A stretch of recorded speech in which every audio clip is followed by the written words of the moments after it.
All right. So now let's talk about human interest features. Human interest features are one of my favorites. I love writing human interest because human interest stories allow us to write about everyday people doing extraordinary things. And that is always my favorite type of news. And so the reason that human interest features are so critical to the field of journalism, especially in terms of feature writing, is because human beings relate to other human beings. And so human interest stories actually do very well business wise in terms of clicks, views, shares, things like that, because people relate to life. And they can see themselves in the human interest features that you do. They allow you to focus on ordinary people, which is always my favorite type of news. And they often involve elements of either tragedy or inspiration. And so they're very emotional in their base, which also makes them something that your readers want to engage with. Um, you can examine the personal lives of very well known people, like celebrities or athletes, or you can kind of expose someone who people have never heard of and show cool things that are going on that you wouldn't ever know about. Human interest pieces are often written as profiles, which means that they are articles that are focused on a particular person and some aspect of their lives that is unique and newsworthy. And it allows you just to tell someone else's story. And the reason that I say that this is my favorite type of news is because some of the coolest, like when people ask me, who are some of the coolest people that you've interviewed, right? Most people would expect me to say, like, well, between my husband and I, we've interviewed every president since, Reagan. And, that's cool. I've interviewed athletes, very famous athletes, Michael Jordan. And of course, I'm not a sports person. So I'm like sitting here trying Bo Jackson, Prothrow, I was one of the first people to interview the Tuscaloosa heavyweight boxer, Deontay Wilder, before he ever got famous in Tuscaloosa. I actually did a profile on him before he got famous, right? And so, like, those are the things that people want to hear about. But when you're really asking me who were my favorite people that I ever interviewed as a journalist, it's the little girl who's battling cancer, right? Who's hope and joy despite her condition were so inspiring. It's some kid, and I always loved features of little kids. I don't know, and something about me, but the little kid that saves up all of his money just so he can buy his best friend lunch because he noticed that they didn't have lunch money. Things like that. Those are just the stories that touch people, that are meaningful, that make a difference, and they're not always happy. I once wrote a story about a family who had lost everything in a house fire. And it was devastating. Like they actually just had like this new litter of puppies and all the puppies died and they lost all of their possessions. Thankfully, no one was injured, but they just lost their entire home in the dead of winter. And someone called the station the day that I aired the piece and said, I have a check for this family. Can you get it to them for me? And so they brought the check to the station and I was able to call that family who I had used as a source and give it to them. And I didn't open the envelope or anything. She opened in front of me. It's $10,000 for that some random person who saw my story donated to them. Like, what a life-changing difference for that family. So just know that human interest stories are so fun. I just love them. But they're very difficult. They're challenging because they require so much time and attention. Like Danielle was talking about with the behind the lens story, it takes you spending time with people. It takes you really getting to know someone to be able to share their story in a way that represents them well.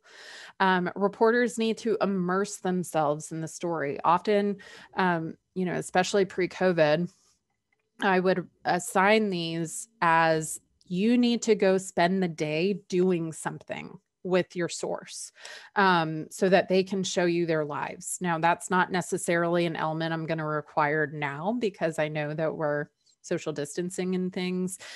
If you are comfortable doing that though, and you're able to follow social distancing guidelines, I highly encourage that type of immersive journalism because it will make your human interest piece that much better. You need to observe the people that you're writing about in their everyday settings. Some of the best sound bites that you get from a human interest story is like following them around, and then like some random person will come up and just start talking to them, and like, they're just, and then you can ask that person that's interacting with them, hey, tell me about this guy, right? And they're like, oh, he changed my life, and like recount the story that adds so much color and beauty to your piece. And you do want to interview other people about your source, people who agree with your source, who like them, as well as people who are like, this person's crazy, or I don't like what they're doing. Make sure you're continuing to balance that. But the best type of secondary source to use for a human interest piece is to find people who have been affected by your sources, like your profile pieces, efforts. So if you have someone who, I'll just take Olivia's piece that she just wrote about prison reform, right? If you have someone who is affected by the organization's reform efforts, like an actual prisoner who maybe got rehabilitated or something, talking to that person about the profile is huge, right? And that's not always possible. I recognize that, especially in this setting. But for human interest pieces, that's really important. We want to start most of our human interest stories with some kind of anecdote, some kind of story. You're introducing someone, right? When someone's like, hey, do you know that girl? Usually in conversation, you're like, oh yeah, I took history with her. She's pretty cool. She, does this. I remember this time when she blah, blah, blah, right? And we tell people about other people through stories. So anecdotes, things that you experience with that person, or maybe like an important story that they're telling you about from their history. Those are great ways to lead your story. So you're not going to have your traditional lead in a human interest piece where you're trying to recount facts or things like that. Human interest leads tend to be longer and more anecdotal. The most important part of a human interest story, though, is finding a good source and interviewing them well. This often involves an in-depth interview. Most human interest features in professional journalism world, again, I'm not expecting this of you guys, but in professional journalism world, a human interest piece can take weeks. Like there are people that I have followed and profiled for days upon days. I would have hours of footage of them and their family, and just, shadowing them in a sense, all for like a minute 30 package, right? But it's really that immersive experience. And you're going to want to record everything that you do with that person. So finding someone that's transparent enough to be like, hey, you can record anything that you do with me through our walkthrough or whatever. That can be very helpful because you never know when like some offhand comment that they're making will make the piece.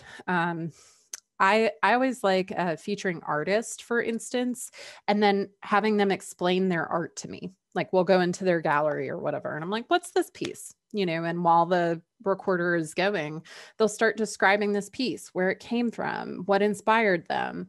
And that usually is like the meat of a human interest piece. So you want to take photos or video, both staged and candid. So stage photos are those that they're like posing for and they look all pretty and they're like made up. But then you also want to take those candid photos of them interacting, doing their, whatever it is they're doing, in action, in motion. And this gives your viewer or reader even more insight into your source. So when we're writing human interest features, it's all about the character development and detail. You're telling this person's story.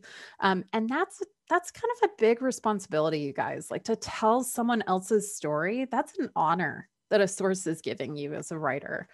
So we want to write vivid descriptions and scenes, but remember, we want to describe them in ways that don't discriminate. So we don't want to judge them just solely based on their race, their religion, ethnic identity, their gender, their sexual orientation, things like that. That's not what we're talking about. We're describing all of who they are.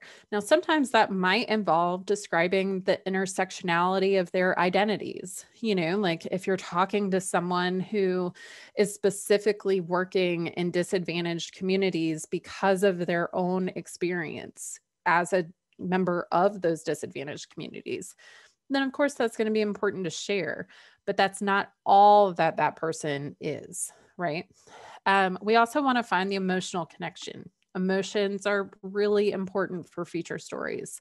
And don't forget to write in present tense, even though what you will be experiencing will likely have happened in the past, right? Like if you do a walkthrough of a gallery with someone, you would be tempted to say, I walked through their art gallery. They described these things. But we want to write in present tense because it's like we're unfolding the story in this moment for the reader. So you would instead say, Caitlin walks through her gallery and shares her inspirations for her pieces. So that present tense is really important in feature writing. Again, we talked about anecdote leads. Your nut graph should be why this person is being reported on, why your reader should take the time to focus on this human interest story. So it's going to be tied to news values. It's why they're newsworthy. So make sure you're telling people that. Human interest stories, more than any other type of feature, rely on quotes and a good use of quotes. Quotes.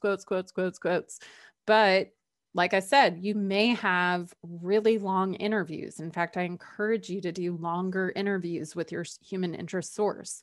That means you're going to have more to choose from, but the same amount of space to write it, right? So it's all about using the best quotes and selecting them in a way that builds your story. And then the way we end most human interest features is show how the person has affected the world, both now and what they're hoping to do in the future. So it's kind of looking at the present, but then also looking forward. And that's usually a good way to conclude a human interest piece. So as I said, one of the most important parts of deciding what kind of story you're going to do for your human interest story is first you want to start with your target audience, because whoever you pick has to be someone that your reader will care about. So knowing who your target audience is very helpful. Then finding what and who can your audience relate to? Who are people that will speak to the experience of your target audience? Remember, one of the most important parts of human interest features is that relatability, right? Like I can see myself, even if I'm completely different than this person, I can see myself in the desires of being a human being in what they're doing. I have an emotional connection to this person. So finding those elements that are relatable in a source. What news values does this person, this source, this profile exemplify? Are they someone who's prominent in the community? Are they someone who's having impact? Are they someone who is close to the university and therefore matter because of their proximity? Making sure we choose someone who has news value is really important. Making sure that that person is comfortable being recorded, having their story told. Someone who is making a difference in their community. And this is actually the requirement for your human interest story.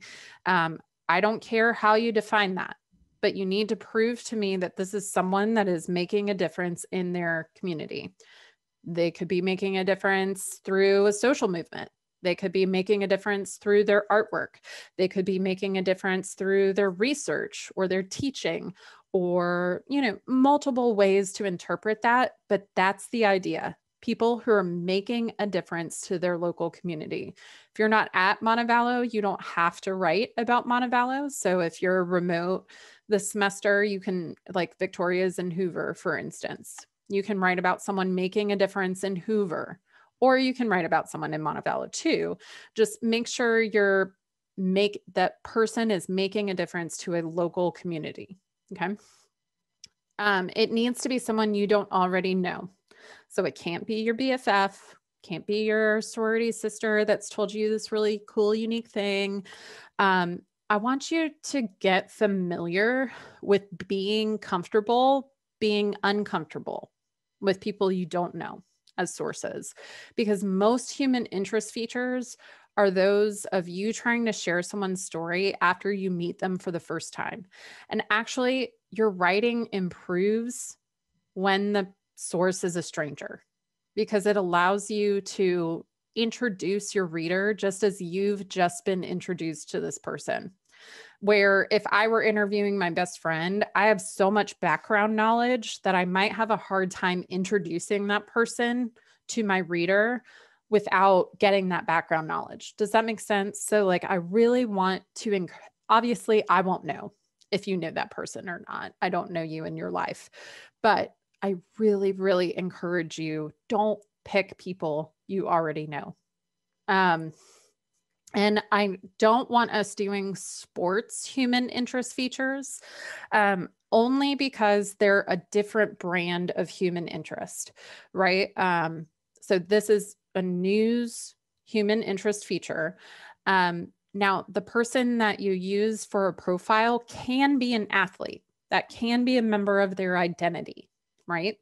But I don't want you to interview that person because of their athletic success, right? So I'll take Seep, for instance, right? Like I would not interview Seep because he's a soccer player and make his profile about him being a soccer player. But if I wanted to talk about him being an international student or having an opportunity to work in the professional field of soccer after graduation, things like that, right? Like that is okay to profile, but I don't want the person being profiled as an athlete alone. Cool? Does that make sense? Any questions about picking a human interest subject?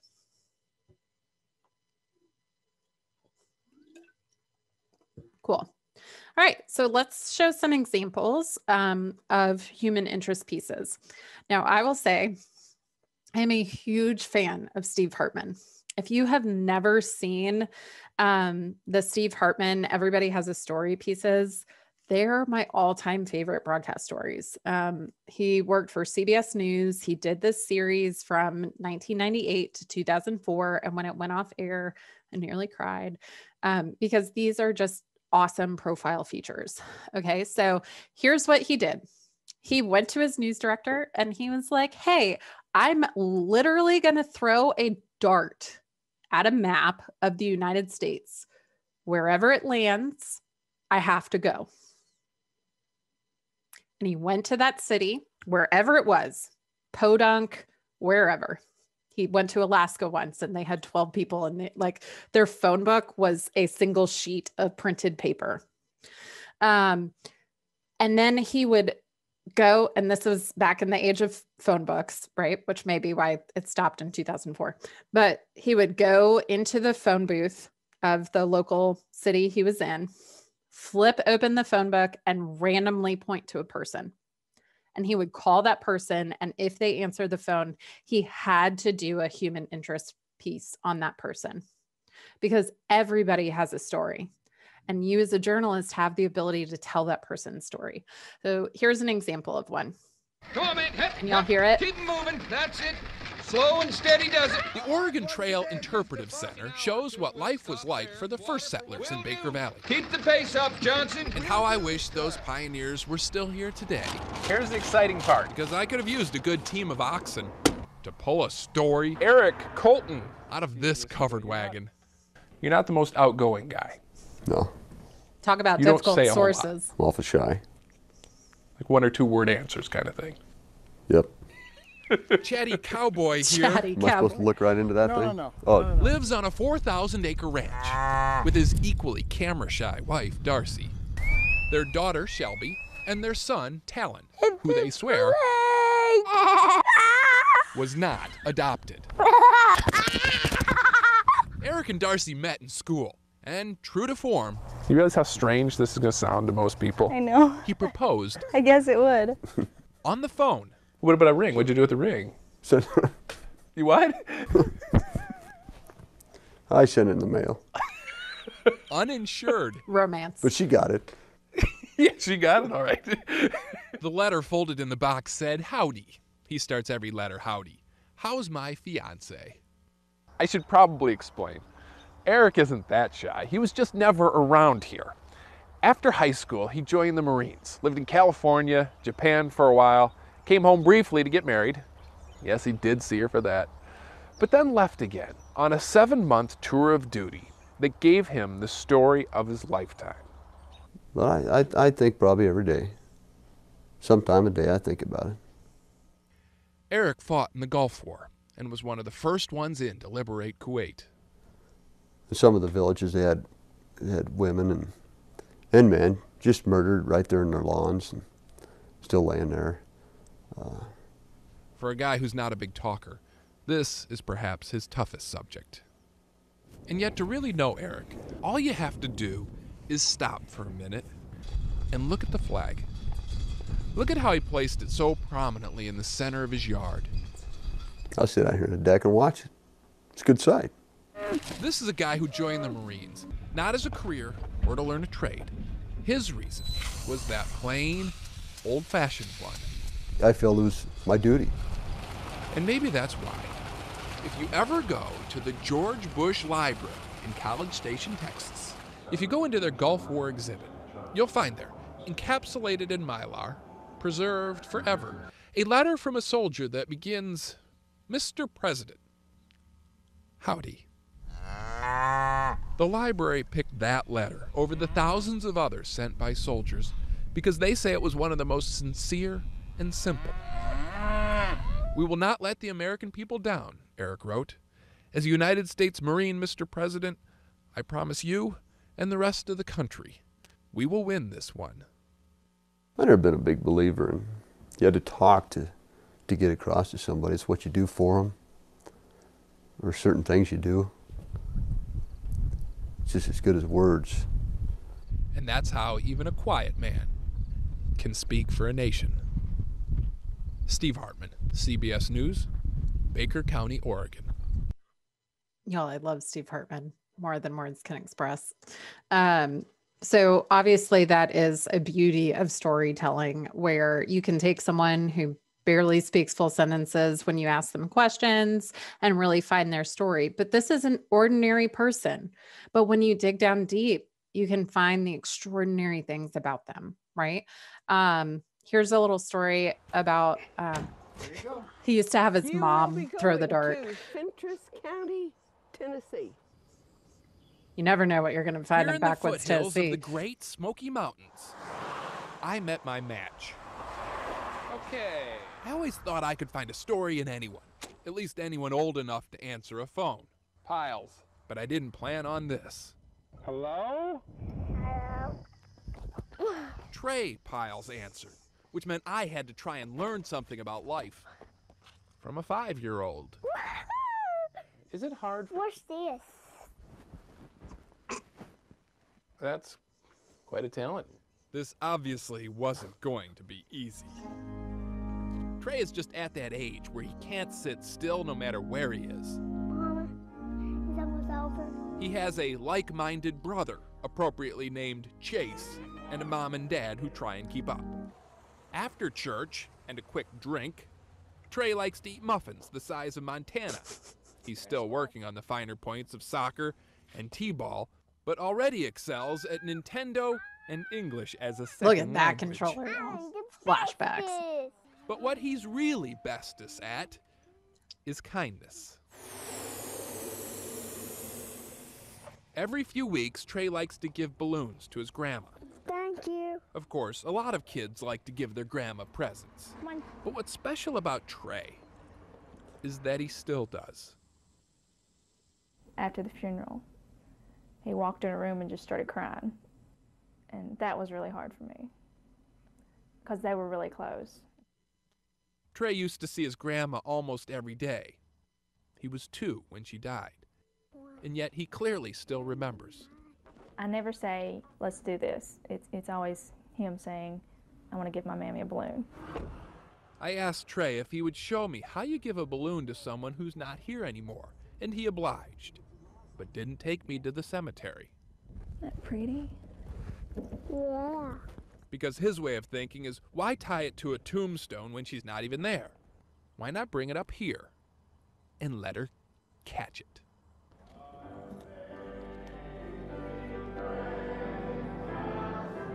As Trey watched that balloon disappear into his grandma's arms, I realized that he did have something to say after all. That faith is where you find it. And there's a lot more to religion than just sitting up straight on Sundays.